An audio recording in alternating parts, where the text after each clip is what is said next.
Ауыл жастарының бизнес бастамаларын қолдау үшін 3 миллион теңгеден қайтарымсыз гранттар беріледі. Өңірде ауылдық жерде тұратын жұмыссыз жастарды кәсіпкерлікке баулайтын ауқымды әлеуметтік жоба іске қосылды.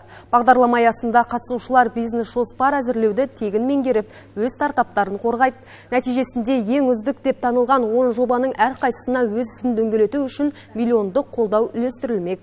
Қазірдің өзінде Көксу, Ескелді, Ақсу, Алакөл, Сарқан аудандары мен Текелі қаласында арнайы тренингтер мен ақпараттық сессиялар басталып кетті. Ұйымдастырушылар бұл бастама ауыл жастарының әлеуетін көтеріп, жұмыссыздық мәселесін шешуге нақты серпін беретінін айтады. Ауыл жастарына жаңа мүмкіндіктер, жетісу жастарына жарқын жол. Ауыл жастарына жаңа мүмкіндіктер, жетісу жастарына жарқын жол жобасы 18 пен 35 жас аралығындағы жастар қатыса алады. Мен ойымша, біздің жоба шынымен де үлкен мүмкіндіктер береді. Ауыл жастарына себебі жұмыссыз деп тіркелген, немесе өзін өмірде ісін таппаған жастарға бұл жерде қолдау, мүмкіндік беріледі. Ең бастысы гранттық қолдаулар көрсетіледі.